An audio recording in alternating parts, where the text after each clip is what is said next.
Бәріміз білетіндей, сонау 1984 жылы халықаралық ЮНЕСКО ұйымы ескерткіштерді қорғау күнін белгілеген болатын. Соған байланысты республика көлемінде қазір барлық облыстарда, қалаларда осы іс-шаралар өтіп жатыр. Оның ішінде Ақмола облысында да бабалар ескерткішін қорғау атты, ұрпақ тағзымы атты үлкен 10 күндік акциясы жүріп жатыр. Осының аясында облыс көлеміндегі ескерткіштерді, мемориалдық тақталар, комплекстерді тазарту, жандандыру, абаттандыру, соларға мінекей тағзым жасау, солардың арасында басқа да көптеген игі іс-шаралар өтіп жатыр. Бүгінгі күні мінекей біз осы Көкшетау қаласындағы облыс орталығындағы қуғын-сүргін құрбандарына арналған ескерткіштің жанында тұрмыз.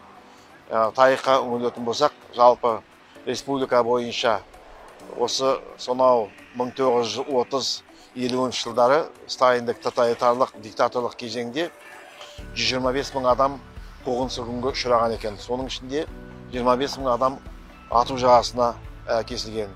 Ал егер өзіміздің жерлестерімізге Есіл Көкше Ақмола өңіріне келетін болсақ, 6 мыңдай адам осы қуғын-сүргіннің құрбаны болған екен. Оның ішінде ұлттық зиялы қауым өкілдері, дін өкілдері, сонымен қатардағы шаруалар, кулак, бай, халық жауы, не болмаса шетелдің шпион деген сияқты неше түрлі желеумен осы көптеген жүздеген ондаған адамдар лагерлерге қамалып, не болмаса үштіктің ұйғарымымен ату жазасына бұйырылған.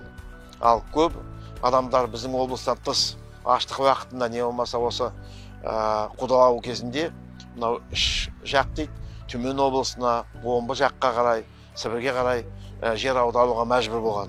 Сондықтан да біздің енді негізгі міндетіміз осы сол құрбандарды еске алып, олардың жасаған ерліктерін, олардың жасаған игі істерін, олардың басына түскен қайғы қасіреттерін осы ұрпақтарға, айтып айтқанда студенттерге, оқушыларға, келешек ұрпаққа жеткізу болып табылады. Жалпы ескерткіштер ол тек қана мемориалдық, тек қана бір символикалық белгі емес. Ескерткіш ол қоғамның тынысын білдіреді. Ескерткіш ол биліктің мүддесін білдіреді деп есептейміз.